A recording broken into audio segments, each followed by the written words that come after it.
का खालसा वाहिगुरु जी की फतेह। सतनाम वाहिगुरु साहिब जी। मुंदावणी महला पंजवा। गुरमुखों मुदावनी कहते है आत्मा को प्रसन्न करने वाली चीज़ ने। ਆਪਾਂ ਕਹਿ ਸਕਦੇ ਹਾਂ ਵੀ ਜਿਹਦੇ ਕਰਕੇ ਸਾਡੀ ਆਤਮਾ ਖੁਸ਼ ਹੋ ਜਾਏ, ਪ੍ਰਸੰਨ ਹੋ ਜਾਏ, ਸਾਡੀ ਆਤਮਾ ਨੂੰ ਸ਼ਾਂਤੀ ਮਿਲੇ, ਸਾਡੀ ਆਤਮਾ ਨੂੰ ਖੁਸ਼ੀ ਮਿਲੇ, ਉਹਨੂੰ ਮੁਦਾਵਣੀ ਕਹਿੰਦੇ ਹੈ। ਇਹ ਮਹੱਲਾ ਪੰਜਵਾਂ ਹੈ। ਗੁਰੂ ਅਰਜਨ ਸਾਹਿਬ ਮਹਾਰਾਜ ਦੇ ਮੁਬਾਰਕ ਬਚਨ ਹਨ। ਥਾਲ ਵਿੱਚ ਤਿੰਨ ਵਸਤੂ ਪਈਓ, ਸਤ ਸੰਤੋਖ ਵਿਚਾਰੋ। ਚਲੋ ਜੇ ਆਪਾਂ ਗੁਰੂ ਗ੍ਰੰਥ ਸਾਹਿਬ ਜੀ ਦੀ ਗੱਲ ਕਰੀਏ ਤੇ ਇੱਥੇ ਕਈ ਵਿਦਵਾਨਾਂ ਨੇ ਕਿਹਾ ਵੀ ਥਾਲ ਗੁਰੂ ਗ੍ਰੰਥ ਸਾਹਿਬ ਜੀ ਨੇ ਤੇ ਤਿੰਨ ਵਸਤੂ ਇਹਦੇ ਵਿੱਚ ਪਈਆਂ, ਸਤ ਸੰਤੋਖ ਤੇ ਅੰਮ੍ਰਿਤ ਨਾਮ ਠਾਕੁਰ ਕਾ ਪਾਇਓ। ਜਿਹੜੀ ਵਿਚਾਰੋ ਇਹ ਛਕਣ ਵਾਸਤੇ ਹੈ, ਸਾਨੂੰ ਗਿਆਨ ਨਾਲ ਵਿਚਾਰ ਤੋਂ ਹੀ ਮਿਲਦਾ ਹੈ। ਆਪਾਂ ਕਿਸੇ ਨਾਲ ਕੋਈ ਗੱਲ ਕਰਨੀ, ਕਿਸੇ ਨੂੰ ਕੁਝ ਕਹਿਣਾ, ਕੁਝ ਬੋਲਾਂਗੇ ਤੇ ਫਿਰ ਦੂਸਰੇ ਨੂੰ ਪਤਾ ਲੱਗਦਾ। ਚਲੋ ਮਹਾਰਾਜ ਨੇ ਇੱਥੇ ਬਚਨ ਕਹੇ ਵੀ ਇਹ ਥਾਲ ਹੈ ਤੇ ਤਿੰਨ ਵਸਤੂਆਂ ਵਿੱਚ ਪਈਆਂ, ਸਤ ਸੰਤੋਖ ਅੰਮ੍ਰਿਤ ਨਾਮ ਠਾਕੁਰ ਕਾ। ਤੇ ਇਹਨੂੰ ਵਿਚਾਰ ਕਈ ਵਾਰੀ ਨਾ ਆਪਾਂ ਥਾਲੇ 'ਚ ਵੇਖਦੇ ਜਿੱਥੇ ਛਕਣ ਵਾਲੀਆਂ ਚੀਜ਼ਾਂ ਹੁੰਦੀਆਂ ਉੱਥੇ ਛਕਣੀ ਕਿਹਦੇ ਨਾਲ, ਉਹ ਵੀ ਵਿੱਚ ਹੀ ਹੁੰਦਾ ਚਮਚਾ ਇੱਕ। ਥਾਲ 'ਚ ਸਾਰੀਆਂ ਪਦਾਰਥ ਸਾਰੇ ਪਏ ਹੋਏ ਨੇ ਤੇ ਛਕਣ ਵਾਲੀ ਚੀਜ਼ ਵੀ ਵਿੱਚ ਹੀ ਹੈ। ਵਿਚਾਰ ਰਾਹੀਂ ਅਸੀਂ ਛਕਣਾ ਹੈ। ਜਿਵੇਂ ਆਪਾਂ ਵੇਖਦੇ ਹਾਂ ਨਾ ਵੀ ਕਿਸਾਨ ਬਾਹਰ ਮਿਹਨਤ ਕਰਦਾ ਹੈ, ਫਸਲ ਆਉਂਦੀ 6 ਮਹੀਨੇ ਉਹ ਚਲੋ ਹੁਣ ਤੇ ਟਿਊਬਵੈੱਲ ਲੱਗੇ ਹੋਏ ਨੇ, ਕੁਝ ਹੋਰ ਤਰ੍ਹਾਂ ਦੀ ਜਿਹੜੀ ਖੇਤੀ ਹੈ। ਪੁਰਾਤਨ ਸਮੇਂ ਬਾਰਿਸ਼ ਪੈਂਦੀ ਸੀ ਪਹਿਲਾਂ ਤੇ ਕਿਸਾਨ ਉਡੀਕ ਕਰਦਾ ਸੀ ਬਾਰਿਸ਼ ਕਦੋਂ ਪਏਗੀ। ਤੇ ਕਈ ਵਾਰੀ ਐਸਾ ਵੀ ਹੁੰਦਾ ਸੀ ਵੀ ਬਾਰਿਸ਼ ਰੁੱਤ ਲੰਘਣ ਤੋਂ ਬਾਅਦ ਪੈਂਦੀ ਸੀ। ਰੁੱਤ ਵੀ ਚਾਹੀਦੀ ਹੈ, ਬਾਰਿਸ਼ ਵੀ ਚਾਹੀਦੀ ਹੈ, ਬੱਤਰ ਚਾਹੀਦਾ, ਫਸਲ ਤਾਂ ਫਿਰ ਹੀ ਉੱਗੇਗੀ ਨਾ। ਕਈ ਵਾਰੀ ਕਿਸਾਨ ਦੀ ਉਡੀਕ ਕਰਦਿਆਂ ਕਰਦਿਆਂ ਜਦੋਂ ਬਾਰਿਸ਼ ਪੈਂਦੀ ਉਦੋਂ ਰੁੱਤ ਲੰਘ ਜਾਂਦੀ ਹੈ। ਮਹਾਰਾਜ ਕਹਿੰਦੇ ਕਰੁੱਤਾ ਬੀਜ ਬੀਜੈ ਨਹੀਂ ਜਾਂਦਾ। ਕਰੁੱਤਾ ਬੀਜ ਤੇ ਫਿਰ ਉੱਗਦਾ ਹੀ ਨਹੀਂ ਹੈ। ਹੁਣ ਕਣਕ ਦੀ ਫਸਲ ਹੈ ਤੇ ਜੇ ਕੋਈ ਆਖੇ ਮੈਂ ਫਿਰ ਕਣਕ ਦੀ ਫਸਲ ਬੀਜਾਂ, ਕਿਉਂਕਿ ਹੁਣ ਕਣਕ ਦੀ ਬੀਜਣ ਦੀ ਰੁੱਤ ਨਹੀਂ ਹੈ। ਜੇ ਕੋਈ ਬੀਜ ਵੀ ਪਾਏਗਾ ਬੀਜ ਵਿਅਰਥ ਜਾਏਗਾ। ਰੁੱਤ ਚਾਹੀਦੀ ਫਸਲ ਵਾਸਤੇ। ਮਹਾਰਾਜ ਨੇ ਇੱਕ ਸ਼ਬਦ ਵਰਤਿਆ, ਜੇ ਹੀ ਰੁੱਤ ਕਾਇਆ ਸੁਖ ਤੇਹਾ ਤੇਹੋ ਜਿਹੀ ਦੇ। ਇਹ ਅੰਦਰ ਦੀ ਅਵਸਥਾ ਦੀ ਗੱਲ ਹੈ ਵੀ ਅੰਦਰ ਦੀਆਂ ਵੀ ਰੁੱਤਾਂ ਸਾਡੀਆਂ ਬਦਲਦੀਆਂ। ਕਦੀ ਅਸੀਂ ਬੜੇ ਤੱਤੇ ਤੇ ਕਦੀ ਅਸੀਂ ਬੜੇ ਠੰਡੇ ਵੀ ਹੁੰਦੇ ਹਾਂ। ਕਈ ਵਾਰੀ ਬਹੁਤ ਗਰਮੀ ਵੀ ਹੈ, ਕਈ ਵਾਰੀ ਬਹੁਤ ਸਰਦੀ ਵੀ ਹੈ। ਸਾਡੇ ਅੰਦਰ ਦੀ ਅਵਸਥਾ ਬਦਲਦੀ। ਕਈ ਵਾਰੀ ਅਸੀਂ ਤੱਤੇ ਠੰਡੇ ਵੀ ਹੁੰਦੇ ਹਾਂ, ਵੀ ਗਰਮ ਵੀ ਹੋਏ ਤੇ ਨਾਲ ਦੀ ਨਾਲ ਸ਼ਾਂਤ ਵੀ ਹੋ ਗਏ। ਮਰਦ ਕਹਿੰਦੇ ਹੈ ਰੁੱਤ ਚਾਹੀਦੀ, ਬੱਤਰ ਚਾਹੀਦਾ। ਬਾਰਿਸ਼ ਪੈ ਜਾਂਦੀ ਹੈ ਫਿਰ ਜ਼ਿਮੀਂਦਾਰ ਉਦੋਂ ਨਾ ਬਲਦ ਜੋਤੇ ਜਾਂਦੇ ਹਨ। ਹੁਣ ਤੇ ਚਲੋ ਪੁਰਾਣੇ ਬਜ਼ੁਰਗ ਜਿਹੜੇ ਬਲਦ ਵਾਹੁੰਦੇ ਹਨ, ਗੁਰੂ ਗ੍ਰੰਥ ਸਾਹਿਬ 'ਚ ਇਹੀ ਬਲਦਾਂ ਦੀ ਗੱਲ ਕੀਤੀ ਹੈ। ਮਹਾਰਾਜ ਕਹਿੰਦੇ ਨਾ ਸਾਉਣ ਦੇ ਮਹੀਨੇ 'ਚ ਬਾਰਿਸ਼ ਪੈਂਦੀ ਹੈ ਤੇ ਚਾਰ ਜਣਿਆਂ ਨੂੰ ਬੜਾ ਦੁੱਖ ਹੁੰਦਾ। ਉਹਦੇ 'ਚ ਬਲਦ ਵੀ ਕਹੇ ਨਾਨਕ ਸਾਵਣ ਜੇ ਵਸੇ ਚੌਹੋਂ ਵਿਛੋੜਾ ਹੋਏ, ਗਾਈ ਪੁੱਤਾਂ ਨਿਰਤ ਨਾ ਪੰਥੀ ਚਾਕਰ ਸੋਏ। ਗਾਈ ਪੁੱਤਾਂ, ਗਾਂ ਦਾ ਪੁੱਤਰ ਬਲਦ, ਕਿਉਂਕਿ ਜਦੋਂ ਬਾਰਿਸ਼ ਪੈਂਦੀ ਉਹਨੂੰ ਦਿਨ ਰਾਤ ਵਗਣਾ ਪੈਂਦਾ, ਕਿਉਂਕਿ ਬੱਤਰ ਲੰਘਦਾ ਜੇ 2-4 ਦਿਨ ਰੁਕ ਜਾਂਦੇ। ਜ਼ਿਮੀਂਦਾਰ ਫਿਰ ਆਲਸ ਨਹੀਂ ਕਰਦਾ। ਜਦੋਂ ਬਾਰਿਸ਼ ਪੈਂਦੀ ਸੀ ਨਾ ਦਿਨ ਚੜ੍ਹਨ ਤੋਂ ਪਹਿਲਾਂ ਸਾਡੇ ਬਜ਼ੁਰਗ ਕਹਿੰਦੇ ਕਿ 4 ਕਨਾਲਾਂ ਬਲਦਾਂ ਨਾਲ ਜ਼ਮੀਨ ਵਾਹ ਲੈਂਦੇ ਹਾਂ, ਵੀ ਉਦਮ ਕਰਦਾ। ਮਹਾਰਾਜ ਨੇ ਕਿਹਾ ਕਿਰਸਾਨੀ ਕਿਰਸਾਨ ਕਰੇ ਲੋਚੈ ਜੀਓ ਲਾਏ। ਉਹ ਜੀਓ ਲਾ ਕੇ ਲੋਚਦਾ ਮੈਨੂੰ ਕੁਝ ਪ੍ਰਾਪਤ ਹੋਏਗਾ। ਹਲ ਜੋਤੇ ਉਦਮ ਕਰੇ ਮੇਰਾ ਪੁੱਤ ਧੀ ਖਾਏ। ਵੀ ਪੁੱਤ ਧੀ ਰੱਜ ਕੇ ਖਾਣ। ਹਲ ਜੋਤੇ ਉਦਮ ਕਰੇ, ਅੱਧੀ ਰਾਤ ਉੱਠ ਕੇ ਹਲ ਜੋ ਲੈਂਦਾ। ਇਹ ਉਦਮ ਹੈ ਕਿਸਾਨ ਦਾ। ਉਦਮ ਕਿਸ ਵਾਸਤੇ? ਪੁੱਤ ਧੀ ਖਾਏ। ਵਿਚਾਰ ਦਾਣੇ 4 ਮਣ ਘਰੇ ਪਏ ਹੋਣਗੇ ਤੇ ਫਿਰ ਇਹ ਖਾਣਗੇ, ਜੇ ਦਾਣੇ ਹੀ ਨਹੀਂ ਘਰੇ ਤੇ ਖਾਣਾ ਇਹਨਾਂ ਨੇ ਕੀ ਹੈ? ਇਹ ਉਸ ਸਮੇਂ ਦੀ ਗੱਲ ਹੈ ਜਦੋਂ ਰੁਪਈਏ ਦੀ ਬਹੁਤੀ ਲੋੜ ਨਹੀਂ ਸੀ ਹੁੰਦੀ, ਦਾਣਿਆਂ ਦੀ ਬਹੁਤੀ ਲੋੜ ਹੁੰਦੀ ਸੀ। ਹੁਣ ਤੇ ਕੁਝ ਹੋਰ ਗੱਲਾਂ ਵੀ ਰੁਪਈਏ ਦੀ ਇੰਨੀ ਕੁ ਦੌੜ ਹੈ, ਭੱਜ ਦੌੜ ਜਾਂਦੀ ਅਸੀਂ। ਉਦੋਂ ਦੇ ਵੀ ਘਰੇ ਦਾਣੇ ਹੈਗੇ ਨੇ, ਬਸ ਬੇਫਿਕਰ ਹੈ, ਕੋਈ ਗੱਲ ਨਹੀਂ ਹੈ। ਉਦੋਂ ਫਾਲਤੂ ਖਰਚੇ, ਸਰੀਰ ਬਹੁਤੇ ਤੰਦਰੁਸਤ ਹੁੰਦੇ। ਮੇਰੇ ਖਿਆਲ ਵੀ ਉਹਨਾਂ ਖਾਣ ਤੇ ਸਾਡਾ ਪਰਿਵਾਰ ਦਾ ਪੈਸਾ ਨਹੀਂ ਜੇ ਲੱਗਦਾ ਜਿੰਨਾ ਰੋਜ਼ ਦਾ ਬਿਮਾਰੀ ਤੇ ਲੱਗਦਾ। ਡਾਕਟਰਾਂ ਕੋਲ ਜਾਂਦੇ, ਕੋਈ ਨਾ ਕੋਈ ਤੁਰਿਆ ਹੀ ਰਹਿੰਦਾ ਘਰੋਂ, ਅੱਜ ਫਲਾਣੇ ਥਾਂ ਤੇ ਜਾਣਾ, ਫਲਾਣੇ ਥਾਂ ਤੇ ਜਾਣਾ। ਉਦੋਂ ਇਹੋ ਜਿਹੀਆਂ ਬਿਮਾਰੀਆਂ ਬਮੂਰੀਆਂ ਕੋਈ ਨਹੀਂ, ਸਾਨੂੰ ਤਾਂ ਬਸ ਖਾਣ ਜੋਗੀ ਚੀਜ਼ ਹੀ ਚਾਹੀਦੀ ਸੀ ਤੇ ਘਰੇ ਹੁੰਦੇ ਸੀ ਤੇ ਵਧੀਆ ਅੰਦਰ ਬਾਹਰ ਚੱਲਦਾ ਸੀ। ਹੁਣ ਤੇ ਸਾਨੂੰ ਹੋਰ ਖਰਚੇ ਬੜੇ, ਬੱਚਿਆਂ ਦੇ ਹੁਣ ਤੇ ਬੱਚਿਆਂ ਦੀ ਫੀਸ, ਬਿਜਲੀ ਦਾ ਬਿੱਲ ਤੇ ਆ ਜਿਹੜੀ ਸਰੀਰ ਦੀ ਬਿਮਾਰੀ ਦੇ ਪੈਸਾ, 3 ਚੀਜ਼ਾਂ ਸਾਡਾ ਪੈਸਾ ਖਾ ਰਹੀਆਂ ਨੇ ਹੁਣ। ਜੇ ਕਿਤੇ ਸਰਕਾਰਾਂ ਇਹ ਤਿੰਨੇ, ਉਹ ਪੜ੍ਹਾਈ ਜਿਹੜੀ ਐਜੂਕੇਸ਼ਨ ਉਹ ਥੋੜ੍ਹੀ ਜਿਹੀ ਠੀਕ ਵੀ ਸਸਤੀ ਹੋ ਜੇ, ਬਿਜਲੀ ਥੋੜ੍ਹੀ ਜਿਹੀ ਸਸਤੀ ਹੋ ਜੇ ਤੇ ਸਾਡਾ ਹੈਲਥ ਸਿਸਟਮ ਚੰਗਾ ਹੋ ਜੇ, ਤੇ ਮੇਰੇ ਖਿਆਲ ਵੀ ਅੱਜ ਚੰਗੇ ਪਰਿਵਾਰ ਜਿਹੜੇ ਆਪਣਾ ਗੁਜ਼ਾਰਾ ਕਰਨ ਵਾਲੇ ਚੰਗੇ ਸੁਖੀ ਹੋ ਸਕਦੇ ਨੇ। ਉਹ ਤਿੰਨ ਚੀਜ਼ਾਂ ਸਾਡਾ ਪੈਸਾ ਸਾਰੀਆਂ ਖਾ ਰਹੀਆਂ। ਇੱਕ ਸਕੂਲ ਨਜਾਇਜ਼ ਲੁੱਟਦੇ ਹੈ, ਤੇ ਦੂਸਰਾ ਉਹ ਜਿੱਥੇ ਬਿਮਾਰੀ ਦਾ ਇਲਾਜ ਕਰਨ ਤੇ ਉਹਨਾਂ ਪੈਸਾ ਨਹੀਂ ਲੱਗਦਾ ਜਿੰਨਾ ਬਿਮਾਰੀ ਦਾ ਪਤਾ ਕਰਨ ਤੇ ਪੈਸਾ ਲੱਗਦਾ। ਧੋਖਾ ਹੁੰਦਾ ਸਾਡੇ ਨਾਲ। ਉਸ ਸਮੇਂ ਐਸਾ ਤਾਂ ਕੁਛ ਨਹੀਂ ਸੀ, ਉਦੋਂ ਦੇ ਬਸ ਹੈਗੇ ਨੇ ਦਾਣੇ ਘਰੇ ਸੀ, ਬਸ ਆਨੰਦ ਹੈ। ਉਦਮ ਕਰੇ ਹੱਲ ਜੋਤੇ, ਉਦਮ ਕਰੇ ਮੇਰਾ ਪੁੱਤ ਧੀ ਖਾਏ। ਉਹ ਫਿਰ ਉਦਮ ਕਰਦਾ ਵੀ ਧੀਆਂ ਪੁੱਤਰ ਖਾਣ। ਫਿਰ ਉਹਨੇ ਉਦਮ ਕੀਤਾ, ਕਿਸਾਨ ਨੇ, ਬਾਰਿਸ਼ ਪਈ, ਅੱਧੀ ਰਾਤ ਉੱਠਿਆ, ਉਹਨੇ ਜ਼ਮੀਨ ਵਾਹੀ, ਫਿਰ ਬਾਰਿਸ਼ ਦੀ ਉਡੀਕ ਕਰਦਾ। ਹੁਣ ਜਦੋਂ ਕਣਕ 21, 22, 25 ਦਿਨਾਂ ਦੀ ਹੋ ਜਾਂਦੀ, ਉਹਨੂੰ ਪਾਣੀ ਦੀ ਜ਼ਰੂਰਤ ਪੈਂਦੀ ਹੈ। ਆ ਜਿਹੜਾ ਹੁਣ ਝੋਨਾ ਹੀ ਲਾਉਣਾ, ਉਹਦੇ ਤੇ ਵੀ ਉਹ ਕਾਫੀ ਪਾਣੀ ਦੀ ਜ਼ਰੂਰਤ ਪੈਂਦੀ ਹੈ। ਕਈ ਤਾਂ ਇਹੋ ਜਿਹੀ ਧਰਤੀ ਹੁੰਦੀ, ਪਾਣੀ ਇੱਕ ਵਾਰੀ ਸੁੱਕਦੇ ਨਾ, ਉਹ ਫਿਰ ਧਰਤੀ ਫਟ ਜਾਂਦੀ ਹੈ ਤੇ ਉਹਦੇ 'ਚ ਪਾਣੀ ਫਿਰ ਰੁਕਦਾ ਹੀ ਨਹੀਂ, ਉਹ ਪਾਣੀ ਲਗਾਤਾਰ ਦੇਣਾ ਪੈਂਦਾ। ਅੱਜ ਵੈਸੇ ਤੇ ਉਹ ਸਰਕਾਰਾਂ ਬੜਾ ਰੌਲਾ ਪਾਉਂਦੀਆਂ ਵੀ 1 ਕਿਲੋ ਚੌਲ ਤੇ ਇੰਨੇ 100 ਲੀਟਰ ਪਾਣੀ ਲੱਗ, ਇੰਨੇ 1000 ਲੀਟਰ ਪਾਣੀ ਲੱਗ ਜਾਂਦਾ। ਹਰੇਕ ਚੀਜ਼ ਤੇ ਜਿਹੜੀਆਂ ਫੈਕਟਰੀਆਂ ਖੋਲ੍ਹੀਆਂ, ਝੋਨੇ ਨਾਲੋਂ ਵੱਧ ਪਾਣੀ ਖਰਚ ਹੁੰਦਾ ਹੈ। ਸਾਰਿਆਂ 'ਤੇ ਧਿਆਨ ਦੇਣਾ ਚਾਹੀਦਾ।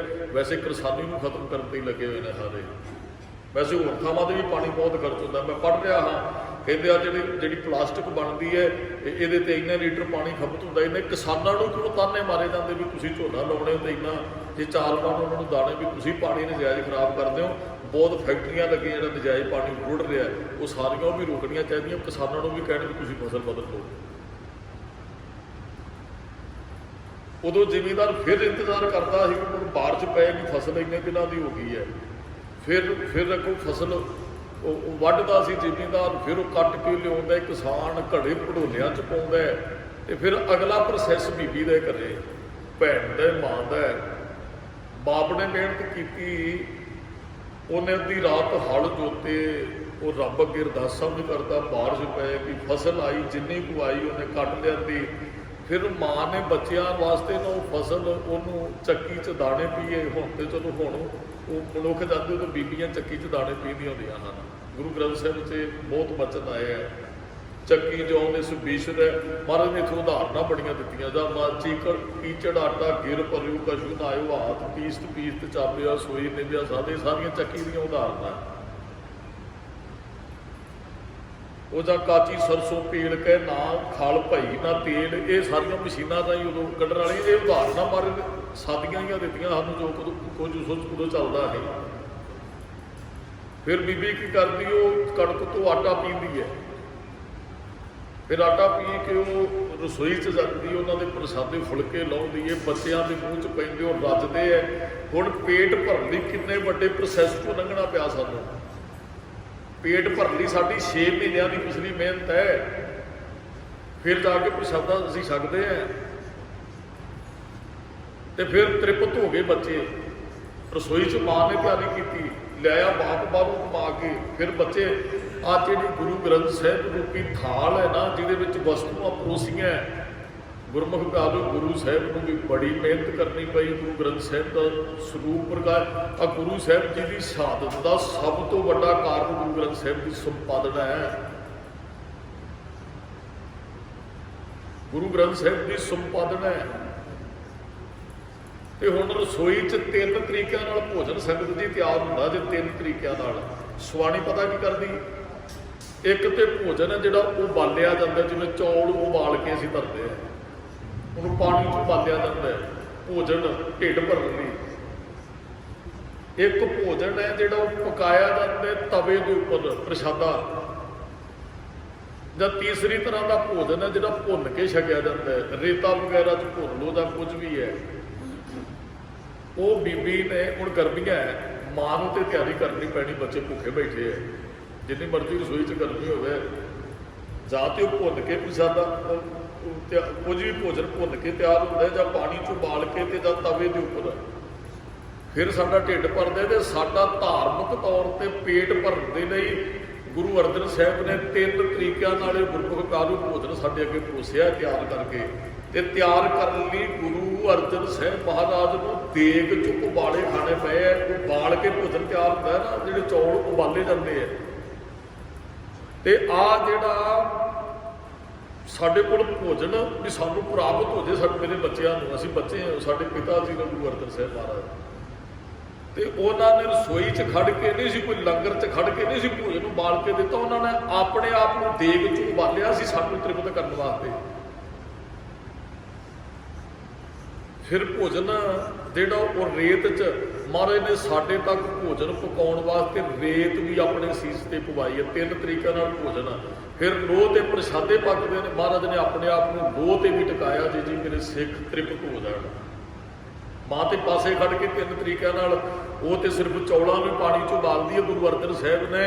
ਇਹ ਜਿਹੜਾ ਥਾਲ ਸਾਡੇ ਤੱਕ ਪਹੁੰਚ ਜੇ, ਆਪਣੇ ਆਪ ਨੂੰ ਦੇਗ 'ਚ ਉਬਾਲੇ ਦਿੱਤੇ ਹੈ ਸਾਨੂੰ ਤ੍ਰਿਪਤ ਕਰਨ ਲਈ। ਆਪਣੇ ਆਪ ਨੂੰ ਰੇਤਾ 'ਚ ਪਾ ਕੇ ਸਾੜਨ ਵਾਲੀ ਗੱਲ ਹੈ। ਗੁਰੂ ਅਰਜਨ ਸਾਹਿਬ ਨੇ ਆਪ ਲੋਹ ਤੇ ਬੈਠ ਕੇ ਉਹ ਕੱਢ ਕੇ ਫਿਰ ਸਾਨੂੰ ਤ੍ਰਿਪਤ ਕੀਤਾ ਗੁਰੂ ਅਰਜਨ ਸਾਹਿਬ ਮਹਾਰਾਜ ਨੇ। ਆ ਥਾਲ ਵਿੱਚ 3 ਵਸਤੂਆਂ ਫਿਰ ਪਈਆਂ, ਥਾਲਾ ਫਿਰ ਤਿਆਰ ਹੋਇਆ। ਮਹਾਰਾਜ ਨੂੰ ਬੜੇ ਪ੍ਰੋਸੈਸ ਤੋਂ ਲੰਘਣਾ ਪਿਆ ਗੁਰੂ ਅਰਜਨ ਸਾਹਿਬ ਮਹਾਰਾਜ ਨੂੰ। ਗੁਰੂ ਨਾਨਕ ਸਾਹਿਬ ਮਹਾਰਾਜ ਨੂੰ ਰੁਹੇਲ ਖਾਂ ਦੀ ਮੰਡੀ 'ਚ ਵੇਚਣ ਵਾਸਤੇ ਲਿਜਾ ਰਹੇ ਹਨ। ਤੇ ਭਾਈ ਪ੍ਰਧਾਨਾ ਜੀ ਨੇ ਕਿਹਾ, ਮਹਾਰਾਜ ਤੁਸੀਂ ਤੇ ਕਹਿੰਦੇ ਹੋ ਮੈਂ ਸਿੱਖਾਂ ਨੂੰ ਆਜ਼ਾਦੀ ਦੇਣੀ, ਇਹਨਾਂ ਨੂੰ ਰਾਜ ਦੇਣਾ ਹੈ, ਤੇ ਮਹਾਰਾਜ ਇਹ ਤੇ ਸਾਨੂੰ ਵੇਚਣ ਵਾਸਤੇ ਲਿਜਾ ਰਹੇ ਨੇ, ਕਿਹੜੇ ਰਾਜ ਦੀ ਗੱਲ ਕਰਦੇ ਹਾਂ? ਤੇ ਗੁਰੂ ਨਾਨਕ ਸਾਹਿਬ ਨੇ ਉਸ ਸਮੇਂ ਬਚਨ ਕਹੇ ਸਨ, ਪ੍ਰਧਾਨਿਆ ਰਾਜ ਪ੍ਰਾਪਤ ਕਰਨ ਲਈ ਅਜੇ ਬੜਾ ਕੁਝ ਕਰਨਾ ਪੈਣਾ ਹੈ।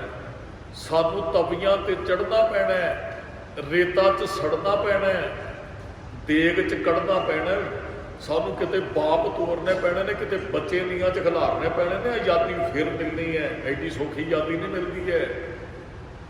ਆਜ਼ਾਦੀ ਕੁਰਬਾਨੀ ਮੰਗਦੀ ਹੈ। ਖਾਲਸਾ ਯਾਦ ਜ਼ਰੂਰ ਹੋਏਗਾ, ਪਰ ਮਹਾਰਾਜ ਨੇ ਬਚਨ ਕਹੇ, ਉਹਦੇ ਵਿੱਚੋਂ ਬਹੁਤ ਕੁਝ ਅਜੇ ਨਿਕਲਣਾ, ਸਾਨੂੰ ਬਹੁਤ ਕੁਝ ਕਰਨਾ ਪੈਣਾ ਹੈ।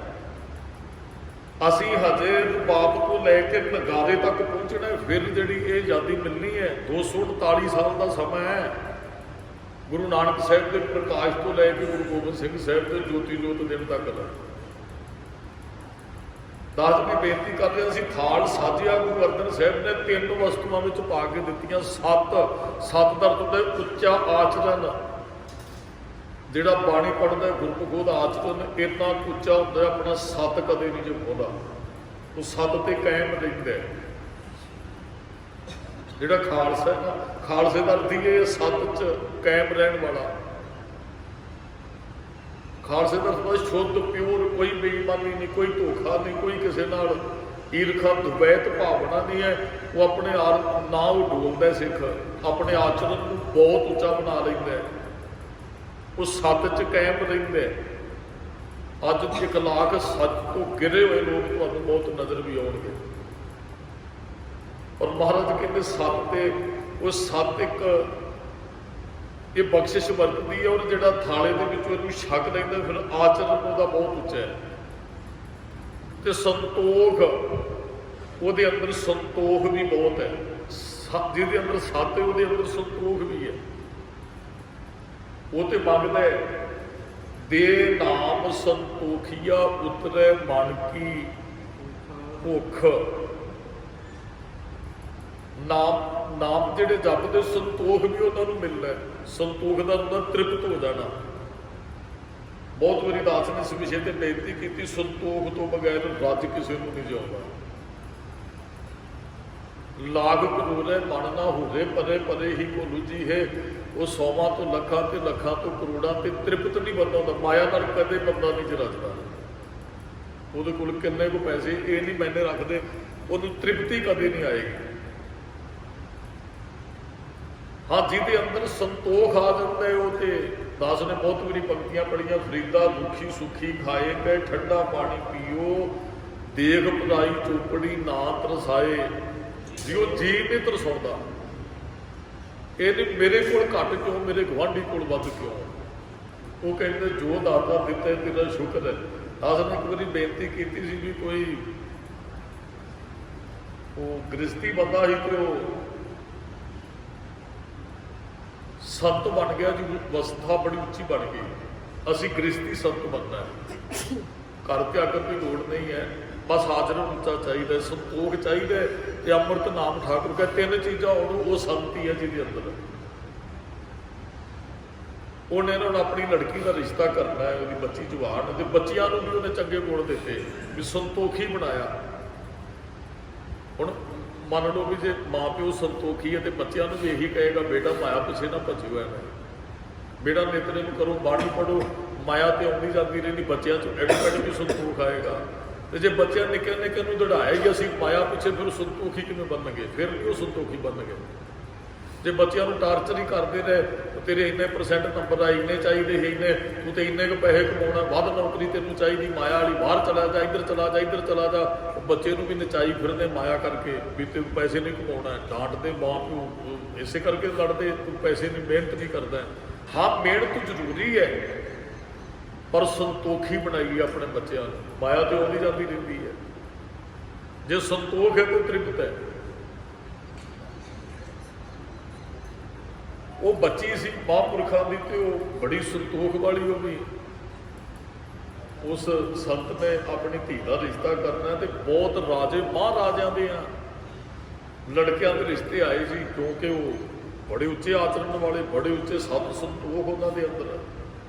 ਤੇ ਸਾਰੇ ਚਾਹੁੰਦੇ ਸਨ ਇਹੋ ਜਿਹੀ ਬੱਚੀ ਸਾਡੇ ਘਰੇ ਆਵੇ, ਜਿਹਦੇ ਕੋਲ ਪੈਸੇ। ਉਹ ਕਈ ਵਾਰੀ ਬਹੁਤੇ ਸਰੀਰ ਮਿਲਦੇ, ਕਹਿੰਦੇ ਬਾਬਾ ਜੀ ਕੋਈ ਰਿਸ਼ਤਾ ਕਰਾਓ, ਬੱਚੀ ਵਧੀਆ ਅੰਮ੍ਰਿਤਧਾਰੀ ਹੋਣੀ ਚਾਹੀਦੀ, ਚੰਗਾ ਕੋਈ ਬੱਚੀ ਵਧੀਆ ਹੋਵੇ, ਕੋਈ ਲੈਣ ਦੇਣ ਦੀ ਕੋਈ ਗੱਲ ਨਹੀਂ, ਅਸੀਂ ਕੱਪੜੇ ਵੀ ਘਰੋਂ ਪਾ ਕੇ ਲੈ ਆਵਾਂਗੇ। ਕਈ ਪਰਿਵਾਰ ਹੈਗੇ ਵੀ ਉਹ ਬੱਚਾ ਚੰਗਾ ਭਾਲਦੇ ਵੀ ਸਾਡੇ ਘਰੇ ਬੱਚਾ ਚੰਗਾ ਹੋਣਾ। ਉਹਨਾਂ ਨੂੰ ਪਤਾ ਜੇ ਬੱਚੀ ਧੀ ਚੰਗੀ ਆ ਗਈ, ਕਮਾਈ ਕਰਨਗੇ, ਆਪਣੇ ਪ੍ਰਸ਼ਾਦੇ ਤੋਂ ਤੇ ਰਹਿਣ ਨਹੀਂ ਦਿੰਦਾ। ਰੱਬ ਜਿਹਨੇ ਪੈਦਾ ਕੀਤਾ ਉਹ ਸ਼ਕਲ ਨਹੀਂ ਤੇ ਦਿੰਦਾ ਹੀ ਹੈ, ਉਹ ਸ਼ਕਲ ਨਹੀਂ ਦਿੰਦਾ ਹੀ ਹੈ। ਇਹ ਬੀਬੀ ਭਾਨੀ ਤੇ ਗੁਰੂ ਰਾਮਦਾਸ ਜੀ ਦਾ ਰਿਸ਼ਤਾ ਸਾਨੂੰ ਪੜ੍ਹ ਲੈਣਾ ਚਾਹੀਦਾ ਵੀ ਰਿਸ਼ਤਾ ਕਰਨਾ ਕਿੱਥੇ ਚਾਹੀਦਾ, ਆਪਣੀ ਧੀ ਦਾ ਜਾਂ ਪੁੱਤ ਦਾ ਰਿਸ਼ਤਾ ਕਿੱਥੇ ਕਰਨਾ, ਕਿਸ ਘਰ ਕਰਨਾ ਚਾਹੀਦਾ। ਇਹ ਜਾਂ ਗੁਰੂ ਹਰਗੋਬਿੰਦ ਸਾਹਿਬ ਨੂੰ ਪੁੱਛਿਓ, ਸਤਿਗੁਰੂ ਜੀ ਤੁਹਾਡੇ ਅੱਗੇ ਰਾਜੇ ਮਹਾਰਾਜੇ ਝੁਕਦੇ ਹਨ, ਤੇ ਜਦੋਂ ਤੁਸੀਂ ਆਪਣੀ ਧੀ ਦਾ ਰਿਸ਼ਤਾ ਕੀਤਾ, ਕਿਸ ਘਰ 'ਚ ਤੁਸੀਂ ਰਿਸ਼ਤਾ ਕੀਤਾ ਸੀ? ਰਿਸ਼ਤਾ ਕਰਨ ਲੱਗਿਆ ਬੀਬੀ ਵੀਰੋ ਦਾ ਇਤਿਹਾਸ ਸਾਨੂੰ ਪੜ੍ਹ ਲੈਣਾ ਚਾਹੀਦਾ। ਰਿਸ਼ਤਾ ਕਰਨ ਲੱਗਿਆ ਗੁਰੂ ਰਾਮਦਾਸ ਜੀ ਦਾ ਇਤਿਹਾਸ ਸਾਨੂੰ ਪੜ੍ਹ ਲੈਣਾ ਚਾਹੀਦਾ। ਪ੍ਰਸ਼ਾਦੇ ਤੋਂ ਨਹੀਂ ਉਹ ਸਾਨੂੰ ਭੁੱਖਾ ਰਹਿਣ ਦਿੰਦਾ, ਜਿਹਨੇ ਸਾਨੂੰ ਜਨਮ ਦਿੱਤਾ। ਹੁਣ ਉਹ ਰਾਜੇ ਮਹਾਰਾਜਿਆਂ ਦੇ ਲੜਕੇ ਦੇ ਰਿਸ਼ਤੇ ਨਹੀਂ ਲੈਂਦਾ ਮਹਾਂਪੁਰਖ। ਕਹਿੰਦਾ ਵੀ ਉਧਰ ਜਾ ਕੇ ਤੇ ਮੇਰੀ ਬੱਚੀ ਦੇ ਨਿਤਨੇਮ ਵੀ ਛੱਡ ਗਈ ਤੇ ਮੈਂ ਕਿਸੇ ਦੀ ਧਨ ਦੌਲਤ ਨੂੰ ਕੀ ਕਰਨਾ। ਇਹ ਇੱਕ ਬੜੀ ਵੱਡੀ ਬਖਸ਼ਿਸ਼ ਵਰਤਦੀ ਹੈ ਵੀ ਕਿਸੇ ਰਾਜੇ ਘਰੇ ਬੱਚੀ ਨੂੰ ਭੇਜਾਂ ਦੇ ਝਮੇਲਿਆਂ 'ਚ ਫਸ ਜੇ, ਨਿਤਨੇਮ ਵੀ ਆਪਦਾ ਛੱਡ ਦੇ ਤੇ ਫਿਰ ਉਸ ਧਨ ਨੂੰ ਵੀ ਕਰਨਾ ਜਿਹੜਾ ਨਿਤਨੇਮ ਤੋਂ ਹੀ ਦੂਰ ਕਰਦੇ। ਉਹ ਤੇ ਕਹਿੰਦਾ ਬੱਚੀਏ ਧੀਏ ਨਿਤਨੇਮ ਨਾ ਛੱਡੀ, ਗੁਰੂ ਨਾਨਕ ਸਾਹਿਬ ਤੇਰੀ ਬਾਹ ਨਹੀਂ ਛੱਡਣਗੇ, ਹੋਰ ਕੁਝ ਰਵੇ ਚਾਹੇ ਨਾ ਰਵੇ, ਸਿਮਰਨ ਨਹੀਂ ਛੱਡਣਾ। ਉਹ ਤਲਾਸ਼ 'ਚ ਨਿਕਲਿਆ। ਮਹਾਂਪੁਰਖ ਕਹਿੰਦਾ ਵੀ ਕੋਈ ਲੱਭੀਏ ਲੜਕਾ ਨੌਜਵਾਨ ਤੇ ਬੱਚੀ ਦਾ ਰਿਸ਼ਤਾ ਕਰਨਾ, ਵੀ ਘਰੋਂ ਰੋਜ਼ ਕਹਿੰਦੇ ਕਿਤੇ ਨਾ ਕਿਤੇ ਰਿਸ਼ਤਾ ਤੇ ਕਰਨਾ। ਜ਼ਿੰਮੇਵਾਰੀਆਂ ਮਾਂ ਪਿਓ ਨੂੰ ਨਿਭਾਉਣੀਆਂ ਚਾਹੀਦੀਆਂ ਔਰ ਸਮੇਂ ਸਿਰ ਨਿਭਾਉਣੀਆਂ ਚਾਹੀਦੀਆਂ। ਇਹ ਵੀ ਗੱਲ ਯਾਦ ਰੱਖਣੀ ਚਾਹੀਦੀ ਸਾਨੂੰ। ਮੈਨੂੰ ਇੱਕ ਪਰਿਵਾਰ ਮਿਲਿਆ, ਚਲੋ ਮਿਲਦੇ ਰਹਿੰਦੇ ਨੇ ਕਈ, ਉਹ ਨਹੀਂ ਜ਼ਿੰਮੇਵਾਰੀ ਉਹਨਾਂ ਨਿਭਾਈ। ਮੈਂ ਕਿਹਾ ਵੀ ਇਹ ਤੁਹਾਡੇ ਇੱਕ ਪਾਪ ਬਣ ਜਾਂਦਾ ਕਈ ਵਾਰੀ ਜਦੋਂ ਆਪਾਂ ਜ਼ਿੰਮੇਵਾਰੀ ਤੋਂ ਭੱਜ ਜਾਂਦੇ ਹਾਂ ਨਾ। ਮਾਂ ਪਿਓ ਵੈਸੇ ਤੇ ਬੜੇ ਸਿਆਣੇ ਮੰਨਦੇ ਆ, ਉਹ ਫਿਰ ਕਈ ਵਾਰੀ ਉਹ ਅਵੇਸਲਾ ਜਾਂ ਪੜ੍ਹਨਾ ਪਾਪ ਕਰਵਾ ਦਿੰਦੇ ਸਾਡੇ ਕੋਲੋਂ। ਸਮੇਂ 'ਚ ਬੱਚਿਆਂ ਨੂੰ ਸੰਭਾਲਣਾ ਚਾਹੀਦਾ। ਇਹ ਜ਼ਿੰਮੇਵਾਰੀਆਂ ਮਾਂ ਪਿਓ ਦਾ ਫਰਜ਼ ਬਣਦਾ, ਉਹਨਾਂ ਨੂੰ ਨਿਭਾਉਣੀਆਂ ਚਾਹੀਦੀਆਂ। ਬੱਚੇ ਵੀ ਜ਼ਿੰਮੇਵਾਰੀਆਂ ਨਿਭਾਉਣ, ਮਾਂ ਪਿਓ ਵੀ ਨਿਭਾਉਣ। ਇਹੀ ਤੇ ਸਾਡੇ ਗੁਰੂ ਸਾਹਿਬ ਨੇ ਸਾਨੂੰ ਸਿਖਾਇਆ, ਜੇ ਪੁੱਤ ਬਣਨੇ ਤੇ ਚੰਗਾ ਬਣ ਕੇ ਰਹੀਂ, ਜਿੱਦਣ ਕਿਸੇ ਦਾ ਭਰਾ ਬਣੇ ਚੰਗਾ, ਮਿੱਤਰ ਬਣੇ ਚੰਗਾ ਮਿੱਤਰ ਬਣ ਕੇ ਰਹਿਣਾ, ਬਾਪ ਬਣੇ ਚੰਗਾ ਬਾਪ ਬਣੀ, ਕਿਸੇ ਨਾਲ ਰਿਸ਼ਤੇਦਾਰੀ ਰੱਖਣੀ, ਚੰਗੇ ਬਣ ਕੇ ਰਿਸ਼ਤੇਦਾਰੀ ਨਿਭਾਉਣੀ ਹੈ। ਮਹਾਰਾਜ ਨੇ ਇਹੀ ਤੇ ਸਾਨੂੰ ਸਿਖਾਇਆ। ਮਹਾਰਾਜ ਨੇ ਕੋਈ ਰਿਸ਼ਤੇਦਾਰੀ ਛੱਡੀ ਵੀ, ਮਹਾਰਾਜ ਗੁਰੂ ਸੰਤ ਦੇ ਰਿਸ਼ਤੇਦਾਰੀ 'ਚ ਨਹੀਂ ਗਏ। ਮਹਾਰਾਜ ਸਾਡੇ ਆਪ ਨੂੰ ਜਾਂਦੇ ਸਨ, ਕਿਸੇ ਦੇ ਕੋਈ ਚੜ੍ਹਾਈ ਕਰ ਗਿਆ, ਕਿਸੇ ਦੇ ਘਰੇ ਖੁਸ਼ੀ, ਮਹਾਰਾਜ ਸ਼ਾਮਲ ਹੁੰਦੇ ਰਹੇ ਹੈ।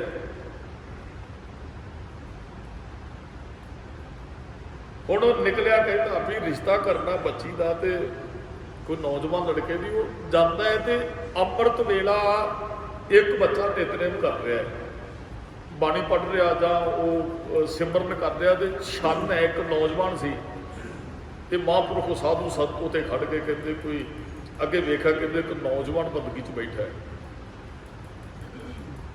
ਇਹ ਵੀ ਜਾ ਕੇ ਚੌਕੜਾ ਮਾਰ ਕੇ ਬੈਠ ਗਿਆ। ਜਦੋਂ ਨੌਜਵਾਨ ਨੇ ਨੇਤਰ ਖੋਲ੍ਹੇ, ਆਪਣਾ ਨਿਤਨੇਮ ਪੂਰਾ ਹੋਇਆ, ਤੇ ਇਹ ਮਹਾਂਪੁਰਖ ਕਹਿੰਦਾ ਵੀ ਨੌਜਵਾਨਾਂ, ਵੀ ਤੇਰੇ ਨਾਲ ਆਪਣੀ ਧੀ ਦਾ ਰਿਸ਼ਤਾ ਕਰਨਾ ਚਾਹੁੰਦਾ।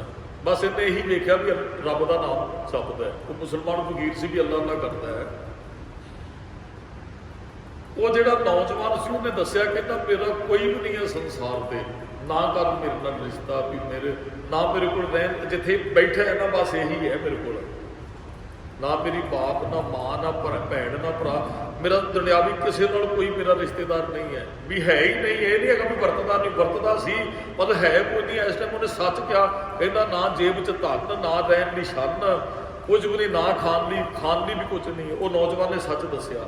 ਇਹਨੂੰ ਕਹਿੰਦੇ ਸੱਤ ਉੱਚਾ ਆਚਰਨ। ਅਸੀਂ ਰਿਸ਼ਤੇਦਾਰੀ ਝੂਠਾਂ ਤੇ ਨਹੀਂ ਟਿਕਾਉਣੀ, ਝੂਠ ਤੇ ਰਿਸ਼ਤੇਦਾਰੀ ਕਾਇਮ ਨਹੀਂ ਕਰਨੀ। ਜਿਹਦੀ ਨੀਂਹ ਮਾੜੀ ਹੋਏਗੀ, ਗੁਰਮੁਖ ਮਕਾਨ ਕਿੰਨਾ ਕੁ ਚਿਰ ਕੱਢੇਗਾ।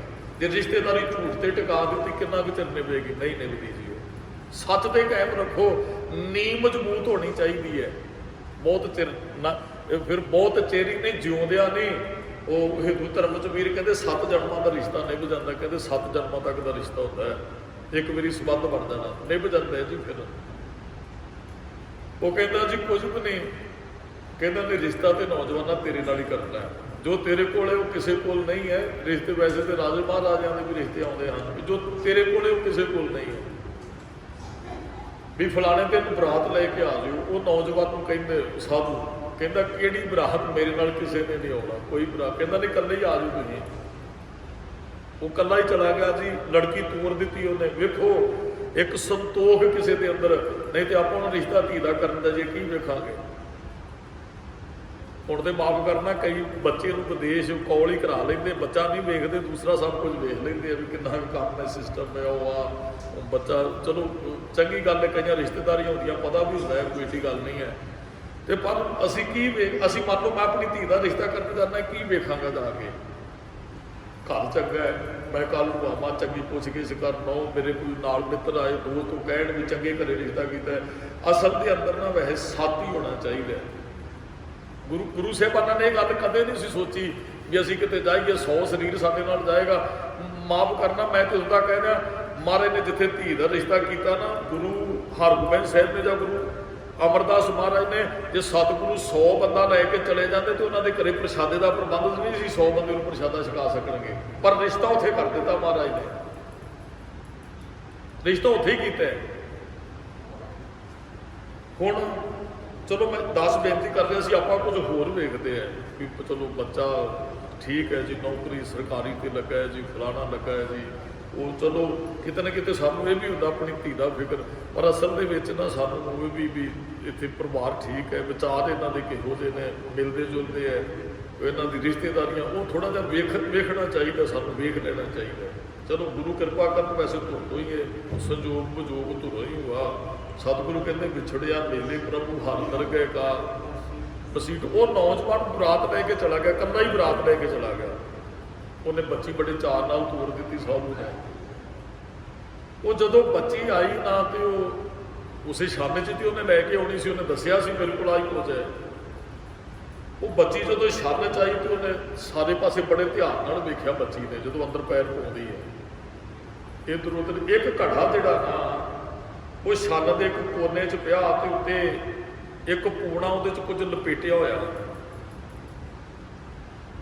ਉਹ ਬੱਚੀ ਜਿਹੜੀ ਅੰਦਰ ਗਈ, ਉਹਨੇ ਉਹ ਘੜੇ ਤੋਂ ਕੋਣਾ ਚੁੱਕਿਆ ਤੇ ਉਹਦੇ ਵਿੱਚ 2 ਪ੍ਰਸ਼ਾਦੇ ਲਪੇਟੇ ਹੋਏ ਹਨ, 2 ਪ੍ਰਸ਼ਾਦੇ।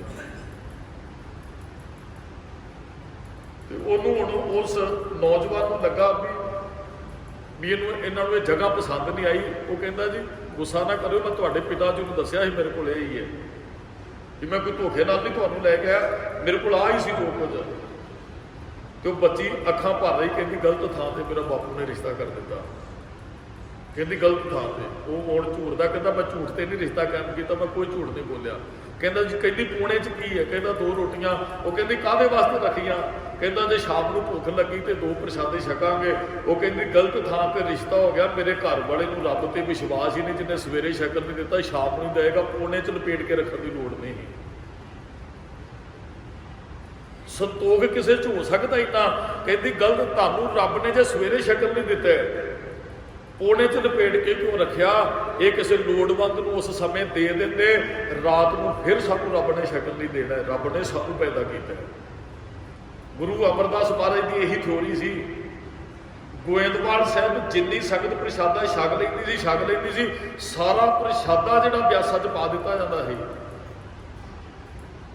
ਮਹਾਰਾਜ ਘੜੇ ਵੀ ਪਾਣੀ ਵਾਲੇ ਰੋੜ ਦਿੰਦੇ ਸਨ, ਸਾਰੀ ਦਾਲ ਸਬਜ਼ੀ ਜੋ ਪਸ਼ੂਆਂ ਨੂੰ ਜਾਨਵਰਾਂ ਨੂੰ ਵਾਧੀ ਦਰਿਆ 'ਚ ਤੇ ਬਰਤਨ ਮੂੰਹ ਤੇ ਮਾਰ ਦਿੱਤੇ ਜਾਂਦੇ ਹਨ। ਕਿਸੇ ਨੇ ਪੁੱਛਿਆ, ਕਹਿੰਦੇ ਮਹਾਰਾਜ ਸਾਰੇ ਬਰਤਨ ਮੂੰਹ ਤੇ ਮਾਰਦੇ ਨੇ, ਜੇ ਅੱਧੀ ਰਾਤ ਕੋਈ ਲੋੜਵੰਦ ਆ ਗਿਆ, ਮਹਾਰਾਜ ਕਹਿੰਦੇ ਜਿਹੜਾ ਅੱਧੀ ਰਾਤ ਲੋੜਵੰਦ ਆਏਗਾ, ਅੱਧੀ ਰਾਤ ਗੁਰੂ ਉਹਦਾ ਪ੍ਰਬੰਧ ਵੀ ਕਰੇਗਾ, ਰੱਬ ਉਹਦਾ ਪ੍ਰਬੰਧ ਵੀ ਕਰੇਗਾ। ਅਸੀਂ ਜੋੜਨ ਤੇ ਪੁਸ਼ਤਾਂ ਤੱਕ ਅਸੀਂ ਜੋੜਦੇ ਹਾਂ।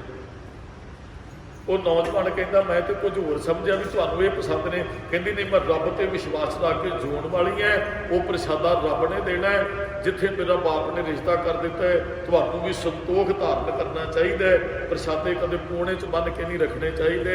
ਉਹ ਛਕਦਿਆਂ ਲੋੜਵੰਦ ਕੋਈ ਆ ਜਾਂਦਾ ਉਹਨੂੰ ਛਕਾ ਦੇਣਾ ਚਾਹੀਦਾ। ਇੱਥੇ ਮਹਾਰਾਜ ਨੇ ਕਿਹਾ ਸਤ ਸੰਤੋਖ ਤੇ ਅੰਮ੍ਰਿਤ ਨਾਮ ਠਾਕੁਰ ਕਾ। ਵੈਸੇ ਹਿਰਦਾ ਥਾਲ ਇੱਕ ਹੋਰ ਸ਼ਬਦ ਹੈ ਗੁਰੂ ਅਮਰਦਾਸ ਮਹਾਰਾਜ ਜੀ ਦਾ, ਬਿਲਕੁਲ 2 ਸ਼ਬਦ ਜਿਹੜੇ ਉਹ ਮਿਲਦੇ ਜੁਲਦੇ ਹੈ। ਚਲੋ ਆਪਾਂ ਇਸ ਸ਼ਬਦ ਦੀ ਪਹਿਲਾਂ ਵਿਚਾਰ ਕਰ ਲਈਏ, ਉਹ ਸ਼ਬਦ ਫਿਰ ਆਪਾਂ ਪੜ੍ਹ ਕੇ ਸਮਾਪਤੀ ਕਰਾਂਗੇ ਕਿਉਂਕਿ ਸਮਾਂ ਸਮਾਪਤ ਹੋਣ ਵਾਲਾ ਹੈ। ਮਹਾਰਾਜ ਕਹਿੰਦੇ ਗੁਰੂ ਗ੍ਰੰਥ ਸਾਹਿਬ ਰੂਪੀ ਥਾਲ ਸਤ ਸੰਤੋਖ ਤੇ ਅੰਮ੍ਰਿਤ ਨਾਮ ਠਾਕੁਰ ਕਾ ਵਸਤੂਆਂ ਪਈਆਂ। ਇੱਥੇ ਥਾਲ ਦਾ ਅਰਥ ਹਿਰਦਾ ਵੀ ਹੈ। ਉਹ ਵਸਤੂਆਂ ਹਿਰਦੇ ਦੇ ਅੰਦਰ ਨੇ ਪ੍ਰਗਟ ਹੋਣ ਗੁਰੂ ਕਰ ਦਿੰਦੇ ਹਨ। ਅੰਮ੍ਰਿਤ ਨਾਮ ਠਾਕੁਰ ਕਾ ਪਇਓ। ਮਹਾਰਾਜ ਕਹਿੰਦੇ ਅੰਮ੍ਰਿਤ ਨਾਮ ਜਿਹੜਾ ਠਾਕੁਰ ਦਾ ਇਸ ਥਾਲ ਦੇ ਵਿੱਚ ਪਿਆ ਹੈ ਜੀ, ਇਸ ਕਾ ਸਭ ਸੇ ਆਧਾਰ। ਕਹਿੰਦੇ ਉਹ ਅੰਮ੍ਰਿਤ ਨਾਮ ਠਾਕੁਰ ਦੇ ਨਾਲ ਹੀ ਸਾਰਿਆਂ ਦਾ ਆਧਾਰ ਹੋਣਾ ਹੈ ਜੇ ਜਪਾਂਗੇ। ਚਲੋ ਗੁਰੂ ਅਮਰਦਾਸ ਮਹਾਰਾਜ ਦੇ ਬਚਨ ਨੇ, ਥਾਲੇ ਵਿੱਚ ਤੈ ਵਸਤੂ ਪਈਓ ਹਰ ਭੋਜਨ ਅੰਮ੍ਰਿਤ ਸਾਰ। ਕਹਿੰਦੇ ਥਾਲ 'ਚ ਵਸਤੂਆਂ ਪਈਆਂ, ਹਰ ਭੋਜਨ ਅੰਮ੍ਰਿਤ ਸਾਰ। ਜਿਤ ਖਾਧੈ ਮਨ ਤ੍ਰਿਪਤੀਐ, ਜਿਹਨੂੰ ਛਕਣ ਕਰਕੇ ਮਨ ਤ੍ਰਿਪਤ ਹੋ ਜਾਂਦੇ। ਪਾਈਐ ਮੋਖ ਦੁਆਰ, ਮੁਕਤੀ ਦਾ ਦਰਵਾਜ਼ਾ ਵੀ ਪ੍ਰਾਪਤ ਹੁੰਦਾ ਹੈ। ਅੰਮ੍ਰਿਤ ਨਾਮ ਜਿਹੜਾ ਹੈ ਨਾ, ਛਕਾਂਗੇ ਅੰਦਰ ਨੂੰ ਵੀ ਤ੍ਰਿਪਤ ਕਰਦਾ ਹੈ ਤੇ ਮੁਕਤੀ ਦਾ ਦਰਵਾਜ਼ਾ ਵੀ ਮਿਲਦਾ ਹੈ। ਨਾਮ ਮੁਕਤ ਵੀ ਕਰਦਾ ਹੈ, ਨਾਮ ਤ੍ਰਿਪਤ ਵੀ ਕਰਦਾ ਹੈ। ਇਹ ਨਾਮ ਦੇ ਵਿੱਚ ਬਖਸ਼ਿਸ਼ ਵਰਤਦੀ ਹੈ। ਨਾਮ ਮੁਕਤ ਕਰਦਾ ਹੈ, ਨਾਮ ਤ੍ਰਿਪਤ ਕਰਦਾ। ਇਹੋ ਭੋਜਨ ਅਲੱਭ ਹੈ ਸਭ ਤੋਂ। ਇਹ ਭੋਜਨ ਮਿਲਦਾ ਨਹੀਂ ਕਿਤਿਓਂ। ਤੇ ਮਿਲਦਾ ਕਿੱਥੋਂ ਹੈ? ਲੱਭੈ ਗੁਰ ਵਿਚਾਰ, ਗੁਰੂ ਦੀ ਵਿਚਾਰ ਵਿੱਚੋਂ ਆ ਭੋਜਨ ਮਿਲਦਾ ਹੈ। ਆ ਭੋਜਨ ਹੀ ਤੇ ਅਸੀਂ ਪ੍ਰਾਪਤ ਕਰ ਰਹੇ ਹਾਂ। ਸਾਰੇ ਥਾਲੇ ਦਾ ਸਵਾਦ ਅਸੀਂ ਚੱਖ ਲਿਆ ਹੈ, ਸਾਰੀ ਕਥਾ ਅਸੀਂ ਸਰਵਣ ਕਰ ਲਈ ਹੈ। ਇਹ ਥਾਲ ਇਹਦੇ ਵਿੱਚ ਬਖਸ਼ਾਂ ਵਰਤ ਰਹੀਆਂ। ਇਹ ਮੁਦਾਵਣੀ ਕਿਉਂ ਵਿੱਚੋਂ ਕੱਢੀਐ, ਸਦਾ ਰੱਖੀਐ ਉਰ ਧਾਰ। ਇਹ ਮੁਦਾਵਣੀ ਫਿਰ ਕਿਉਂ ਅੰਦਰੋਂ ਕੱਢਦੇ ਹੋ? ਜਿਹੜੀ ਅੰਦਰ ਨੂੰ ਪ੍ਰਸੰਨਤਾ ਬਖਸ਼ਿਸ਼ ਕਰਦੀ, ਹਿਰਦੇ 'ਚ ਧਾਰਨ ਕਰਕੇ ਰੱਖਣੀ ਚਾਹੀਦੀ ਹੈ। ਜਿਹੜਾ ਭਾਈ ਅੰਮ੍ਰਿਤ ਨਾਮ ਠਾਕੁਰ ਨੂੰ ਖਾਂਦਾ, ਭੁੰਜਦਾ, ਭੁੰਜਦਾ ਅਰਥ ਵੀ ਖਾਣਾ ਹੀ ਹੁੰਦਾ, ਛਕਣਾ ਹੀ ਹੁੰਦਾ ਹੈ। ਮਹਾਰਾਜ ਕਹਿੰਦੇ ਉਹਦਾ ਉਧਾਰ ਹੋ ਜਾਂਦਾ ਹੈ ਜੀ। ਇਹ ਨਾਮ ਸਾਡੀ ਰੂਹ ਦੀ ਖੁਰਾਕ ਹੈ। ਕੀਰਤਨ ਹਰ ਕੀਰਤਨ ਕਾਰੋ, ਔਰ ਨਾਮ ਜਿਹੜਾ ਇਹ ਰੂਹ ਨੂੰ ਤ੍ਰਿਪਤ ਕਰ ਦਿੰਦਾ ਹੈ ਔਰ ਨਾਮ ਦੇ ਨਾਲ ਜੁੜਿਆ ਆਧਾਰ ਹੋ ਜਾਂਦਾ ਹੈ। ਫਿਰ ਇਹ ਵਸਤੂ ਜਿੱਤੇ ਛਕ ਲਈ ਹੋਈ ਛੱਡੀ ਨਹੀਂ ਜਾ ਸਕਦੀ। ਉਹ ਭੋਜਨ ਅਸੀਂ ਛਕਦੇ ਹਾਂ, ਛੱਡਿਆ ਕਦੇ? ਬਹੁਤ ਭੋਜਨ ਨਹੀਂ ਛੱਡਿਆ। ਜਿਹੜੇ ਨਾਮ ਰੂਪੀ ਭੋਜਨ ਨੂੰ ਛਕਣਾ ਕੋਈ ਛੱਡ ਨਹੀਂ ਸਕਣਗੇ। ਇਹ ਵਸਤੂ ਤੋਂ ਤਜਨ ਵਾਲੀ ਥੋੜੀ ਛੱਡਣਾ ਤੇ ਵਕਾਰ ਛੱਡੀਏ, ਛੱਡਣਾ ਨਸ਼ਾ ਛੱਡੀਏ, ਛੱਡਣਾ ਝੂਠ ਛੱਡੀਏ, ਚੁਗਲੀ ਛੱਡੀਏ, ਨਿੰਦਿਆ ਛੱਡੀਏ, ਨਾਮ ਨਹੀਂ ਛੱਡਣਾ। ਇਹ ਵਸਤ ਤਜੀ ਨਹਿ ਜਾਈ। ਇਹ ਹੁਣ ਛੱਡੀ ਨਹੀਂ ਜਾਂਦੀ ਹੈ ਜੀ। ਨਿਤ ਨਿਤ ਰਖ ਉਰ ਧਾਰੋ ਨਿਤ ਨਿਤ ਹਿਰਦੇ 'ਚ ਉਰ ਹਿਰਦੇ ਨੂੰ ਕਹਿੰਦੇ ਧਾਰੋ, ਹਿਰਦੇ 'ਚ ਧਾਰਨ ਕਰਕੇ ਸਾਨੂੰ ਰੱਖਣੀ ਚਾਹੀਦੀ ਹੈ। ਧਰਮ ਸੰਸਾਰ ਚਰਨ ਲਗ ਤਰੀਐ ਤਾਂ ਹਨੇਰੇ ਨੂੰ ਕਹਿੰਦੇ ਐ। ਮਹਾਰਾਜ ਕਹਿੰਦੇ ਇਸ ਸੰਸਾਰ ਦੇ ਵਿੱਚ ਰਹਿੰਦੇ ਆ ਨਾ, ਉਹਦੇ ਚਰਨਾਂ ਨਾਲ ਜੁੜਨਾ ਚਾਹੀਦਾ ਤੇ ਤਰਾਂਗੇ ਤਾਂ ਸੰਸਾਰ ਹਨੇਰਾ ਸੰਸਾਰ ਅਗਿਆਨਤਾ ਇੱਥੇ ਫੈਲੀ ਹੋਈ ਹੈ। ਮਹਾਰਾਜ ਕਹਿੰਦੇ ਰੱਬ ਗੁਰੂ ਦੇ ਚਰਨਾਂ ਨਾਲ ਜੁੜ ਕੇ ਰਹਿਣਾ ਚਾਹੀਦਾ ਹੈ। ਸਭ ਨਾਨਕ ਬ੍ਰਹਮ ਪਸਾਰੋ ਜਦੋਂ ਗਿਆਨ ਪ੍ਰਾਪਤ ਹੋ ਗਿਆ, ਰੋਸ਼ਨੀ ਮਿਲ ਗਈ, ਫਿਰ ਨਾਨਕ ਬ੍ਰਹਮ ਪਸਾਰੋ। ਇਹ ਬ੍ਰਹਮ ਦਾ ਪ੍ਰਸਾਦ ਹੈ। ਘਟ ਘਟ ਮੈਂ ਹਰ ਜੂ ਬਸੈ ਸਤਨ ਕਯੋ ਪੁਕਾਰ ਦਾ ਇਹੋ ਮਿਸ ਸੰਸਾਰ ਤੁਮ ਦੇਖਦੇ ਹੋ ਹਰ ਕਾ ਰੂਪ ਹੈ। ਹਰ ਰੂਪ ਨਦਰੀ ਹੈ। ਇਹ ਬਖਸ਼ਿਸ਼ ਤਾਂ ਵਾਪਰਨੀ ਹੈ। ਹਰ ਘਟਾ 'ਚ ਸਾਨੂੰ ਰੱਬ ਦਿਸੇ। ਇਹ ਜਦੋਂ ਉਹਦੇ ਚਰਨਾਂ ਨਾਲ ਜੁੜਾਂਗੇ, ਚਰਨ ਨਹੀਂ ਛੱਡਾਂਗੇ, ਫਿਰ ਇਹ ਬਖਸ਼ਿਸ਼ ਵਰਤਣੀ। ਭੁੱਲਾਂ ਚੁੱਕਾਂ ਦੀ ਖਿਮਾ ਜੀ। ਅਗਲੇ ਸ਼ਲੋਕ ਮਹੱਲੇ 5ਵੇਂ ਦੀ ਵਿਚਾਰ ਆਪਾਂ ਕੱਲ੍ਹ ਦੇ ਦੀਵਾਨਾਂ 'ਚ ਕਰਾਂਗੇ। ਅਨੇਕਾਂ ਤਰ੍ਹਾਂ ਦੀਆਂ ਭੁੱਲਾਂ ਹੋ ਜਾਂਦੀਆਂ, ਗਲਤੀਆਂ ਹੋ ਜਾਂਦੀਆਂ। ਸੰਗਤ ਸਤਿਗੁਰੂ ਬਖਸ਼ਣਗੇ, ਕੋ ਬਖਸ਼ ਲੈਣਾ ਜੀ। ਭਾਈ ਇਹਨਾਂ ਸਥਾਨਾਂ ਦੀ ਸੇਵਾ ਕਾਰ ਸੇਵਾ ਵਾਲੇ ਮਹਾਂਪੁਰਖ ਬਾਬਾ ਜਗਤਾਰ ਸਿੰਘ ਜੀ ਕਰਵਾ ਰਹੇ ਨੇ। ਚੱਲ ਰਹੀਆਂ